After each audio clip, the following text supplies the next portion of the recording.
tout mon soutien man dama bëgg ñëwaat fenn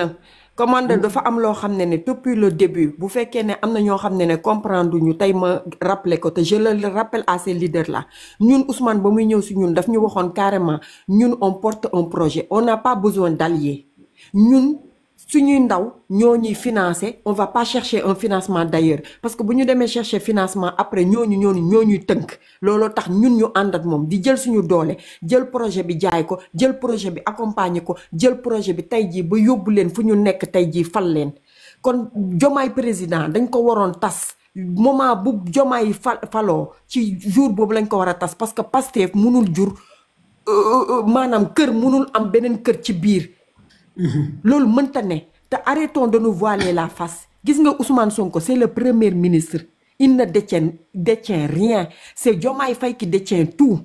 instant bi ñu wax ko ñàkk ko wax gis nga Ousmane Sonko ci rôlam rek la nekk yéen a mën a gëm ne Diomaye mooy Sonko Sonko mooy Diomaye mais man gëmuma ko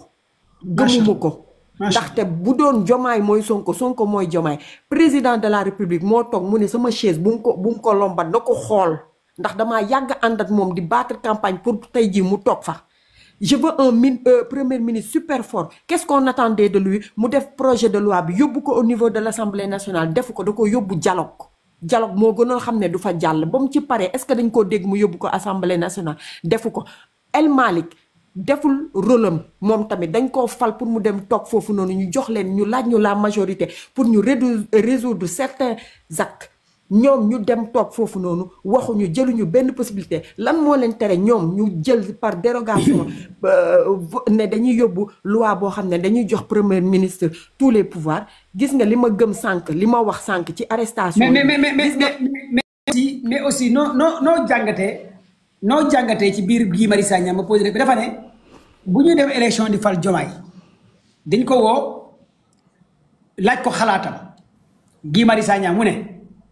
ku ñu mënti fal na nga exercer 6 mois nga woote waat ñu organiser élection ñu fal Ousmane Sonko nekk président de la République du Sénégal mu ne wala ñu def ko 1 an nañ yem ci 1 an yi. nga xam ne président bu mën a gagné élection yi 1 an kese ngay def. Guy Marius Sagna moo ko wax demeewul noonu de. mu ne 1 an wala 6 mois ñu tëggaat élection yi kii gagné ñu indiwaat Sonko gouverner mu ne bu mu waxee loolu mu ne kenn faalewu ko. mu ne moom loolu la proposé woon mu dem ba ci biir ne bu ñu demee tey bay coow di am diggante Diomaye ak Sonko ñu ne coow am na wax amut mu ne bu ñu jëloon proposition kon tey coow du am duñ ne Sonko ak Diomaye jubóowuñ mais parce que dañoo jëlul xalaatam noo jàngate loolu. dama lay jox exclusivité ñi nekk ci suuf te ngeen di suivre sama live commando dinaa la daggal live boobu jox la ko. damaa toog def ko live di leen def révélation ñu toog di ma reetaan naan Elisa lu muy wax maîtriser wu ko. dama ne ñun demuñu gànnaar xam nañ la fa xew. li tënk Pastef xam nañ ko damaa bëgg ngeen xam ne yéen sénégalais yi di ñu déglu Pastef c'est un parti dafa am loo xam ne da koo tënk comme li ñu naan par exemple Pastef dañuy tere cumul de fonction mbir mi ba mu amee Ousmane Sonko ci boppam tànnul 5 personnes yi. dañ ko forcer pour mu tànn ko. boo ñu ñëwee puus ko ba ci biir mu ne leen man du ma tànn Macky Sall mu ngi flanché bàyyi leen ma dem ñoom ñu ne ko non il faut nga jël 5 personnes Ousmane Sonko dana leen dem leen ngeen tànnal ma 5 personnes yi ngeen bëgg ma jël si lañ ko jëlee ndekete boobu Bassirou Diomaye teg nañ ko ba pare lancé Diomaye président bu yàgg ñu dem ci Guy Marius Sagna ne leen soo leen ma falee damay dem transition. 6 mois après Ousmane Sonko jël réew mi faale wuñ ko te loolu mën naa ko certifier gis nga ñii coowu Adji Sarr ak Ousmane Sonko ba mu commencé ñoom ñoo njëkk def seen délégation dem seeti Ousmane Sonko ne ko comme te coow li jug na jëlal sa candidature nga teg ko ci suuf am ay nit yu bokk ci parti bi xeex ne ñoom duñ ko nangu tey duñ ko nangu ëllëg Ousmane mooy dem. kon xam nga ne problème bi ça date pas d'aujourd'hui ça date de longtemps dama ne la commando baay ma wax la exclusivité gis nga fukki nit day gas fukki nit di suul Ousmane Sonko bu génnee di waxat yéen ngir yàlla maa leen ko ñaan surtout le 8 déglu leen ko bu baax parce que yéen patriotes yi doo leen déglu fu Ousmane di waxee at yéen état dafa vaste état la ñu yor Ousmane Sonko il ne peut pas dire des secrets d'état mais lu mu leen mën mooy di leen cax ngeen di comprendre ba mu taxawee ne man bañ ma saagee kenn du riposter mais président buñ ko saagee dañ koy lijjanti ci chance yi Ousmane nee na leen nañ ma bàyyi ma liggéey lan moo tax mu ne nañ ma bàyyi ma liggéey parce que day yéen a ngi ne Ousmane Sonko mooy premier ministre li ñi ko wër yëpp moo leen di tànn c'est pas vrai liste bii nii mu joxe dernièrement remaniement des ministres liste bu mu joxe waaw ñaar lañ ko may muy ministre de l'intérieur et de la justice li ci des yëpp Bassirou Diomaye Faye moo ko tànn déglu bu baax ma joxal la beneen exclusivité ab réew commando baay yow jàng nga lan moo ko tee justice intérieur ak comment dire ministre de la justice de l'intérieur ak finance ñetti pôle yi boo ko yoree tënk nga réew mi mais lan moo tax finance ñu refuser ko jox seet ku leen neex ñu teg ko finance mais Ousmane ñaar la am moo tax mu ne leen du ma démissionner parce que xam ne bés bu démissionner li raw lii di xew moo fi am lan moo tax à chaque fois bu ñu jàppee ay nit ministre de la justice de l'intérieur bu prononcé dem fekk un Maïmouna Ndour Faye wala keneen ak keneen jël ko yóbbu ko procureur def lu ko neex bàyyi leen ñu dem kon xam nga ne fukki nit a ngi gas fukki nit di suul Diomaye laay waxal ce message là je le lance au président de la République Bassirou Diomaye Diakhar Faye ñun dafa am benn principe bu ñu doon demee ñun dafa am benn ngëm-ngëm bu ñu doon demee l'Afrique dañoo pertoon toute comment dire ngëm-ngëm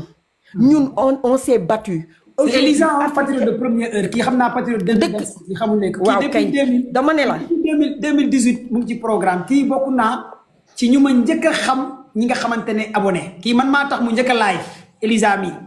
man maa ko live yaa ma lancé maa ko jàngal lu ñuy live kii bu muy topp projet bi boo yu bëri xamuñ projet bi 2018 2016 17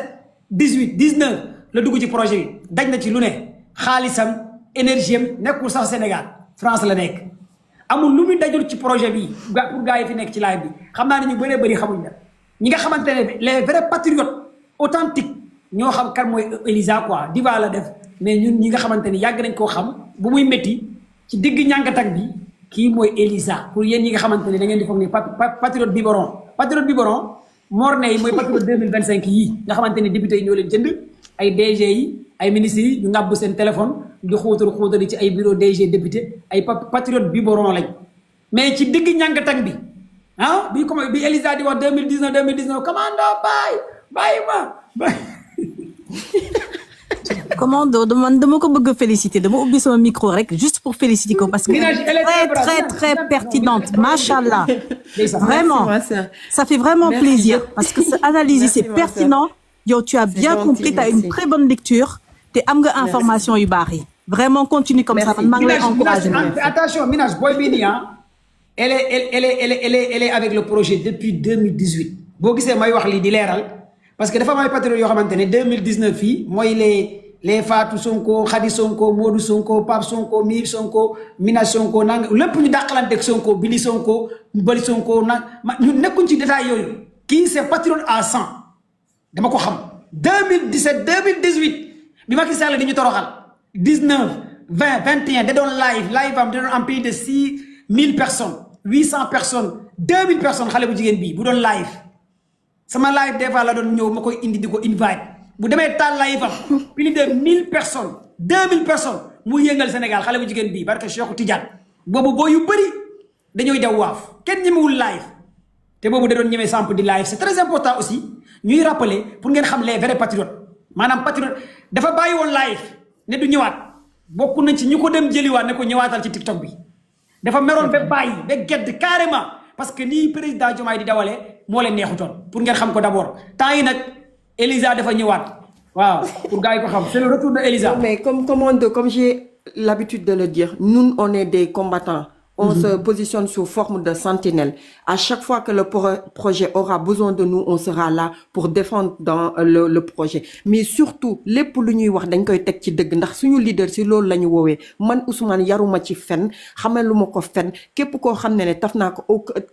ba may comment dire opposer Macky Sall musuma ko manquer de respect wala ma tiiñal ko wala ma waxal ko lu ñaaw wala lu bon mais dama koy wax dans le respect et dans la logique des choses. Je veux lancer un message solennel au président de la République Bassirou Diomaye Diakhar Faye mu xam ne ce projet là ça nous tenait tellement à cœur. Il y a des gens qui ont perdu la vie. On ne parle pas d'une seule vie, on parle de perte de vies humaines. Ils sont mal, ils sont blessés. Alors, président de la République, tu peux pas dire nous, on fait partie de ta famille. Nous, Sanjabot la nous, at yow ñoo andon xex. Yow tej nañ la kasso, xam nga li kasso mété. On t'a privé, t'as vu ces jeunes là, on les a tués injustement. Ñu privé ñu ñaata année. Nous, on pouvait même pas descendre au Sénégal tellement on était fichés dans tous les aéroports, privés de tout. Nous porter un combat par rapport au drapeau. Encore une fois, on l'a pas porté pour les beaux yeux de Ousmane Sonko. On a vu un homme véridique, quelqu'un qui peut rapporter le Sénégal, quelqu'un qui met le Sénégal en avant. Parce que lolo la ñuy wax la patrie. Ñun xex bi commando man Elisa muy yow muy keneen ak keneen utuñu ci poste utuñu ci dara. On veut un Sénégal meilleur. On veut ce respect. Dès que nous sommes appelés dara. Et pourtant, on nous donne le respect qui se doit dans ces pays-là. Alors pourquoi pas dans nos terres? Quand Bassirou Diomaye Faye, dellu si sa xel, Ousmane deseetu la dara. Deseetu la dara ndax bu gàttoon xel projet bi du la ko jox da koy téye ne man kese maa koy doxal mais dañu ne projet bi sans lui ou avec lui tant qu'on trouve un homme qui peut mener ce projet à bien dañ ko koy jox kon loolu sacrifice yooyu noonu Ousmane def nelawul bëccëgul man Ousmane keroog ba mu ko gisee mu génn commando sama dama jooy sama yaram dafa taw après naa la jëlaat léegi ma jël minage waaw ok vas-y benn question laa lay posé balaa ma jël bilam mina yow looy xaar ci Ousmane le 8 révélation wala day ñëw naan day wax ci kaw wala pour yow yaa ngi xaar Ousmane toucher la moelle épinière au fond wala xaaroo loolu yow lan ngay xaar ban discours ngay xaar le 8 man je pense que sànq dama ko doon waxtaan ak beneen nit man c'est un discours responsable d'un côté ce sera un temps de parole et de vérité entre ñun ak patriotes parce que Ousmane dañ ko jéem a jël dóor ko ci kaw sénégalais yi te heureusement il a compris que dañ ko bëgg jël accubler ko ne moom moo deful liggéey moo tax mu njëkkoon def sortem bee expliquer que moom li mu war a nekk mu ngi ciy nekk moom nee na nag le 8 y aura un avant et un après. Et il y aura beaucoup de choses qui doivent se dire. Taman Ousmane, commando, et dans tous les États, je le dis haut et fort, et j'espère que les présidents de la République ou les ministres vont prendre exemple sur Ousmane Sonko. C'est nit boy liggéey fenn dafay baax ngay def compte rendu dafay baax ngay mobiliser sa population di leen wax sa liggéey fan la toll ak avancement bi fan la jëm. Et il est temps que Ousmane Sonko tamit leeral. Ñu interdire rassemblement bi le 8 du la def. Non, je ne pense pas. Parce que je ne pense pas. Parce que nous, c'est pas dans leurs intérêts. Parce que Ben El Malik, je trouve El Malik, j'arrive pas à le supporter. Il faut hypocrite. Le 8. Je ne pense pas. Même si on interdit, nous dinañ dem te fu Ousmane nek dinañ fa dem mu wax ñu lum ñu wara wax ñu dégg lum ñu wara dégg. Mais tout le temps, comme ni may wax patriote, dès len savoir raison garder, faut prendre du recul politique, du faut voir loin. Faut faire les calculs loin. Du nit comme ben commando bay ñew wax leen réalité rek parce que yeen bëggo leen ko dégg ngeen ne commando bay traître la baaxul waruñu ko top waruñu ko dégg wala ben Elisa. Non. Ñun lépp lu ñuy wax je pense que on est assez responsable pour savoir que ça c'est du réel, c'est du réel, c'est du concret pour ñu tok di leen ko wax. Suñu xamé né li du lu réel, on va pas s'attarder à venir ici à vous raconter de la merde ou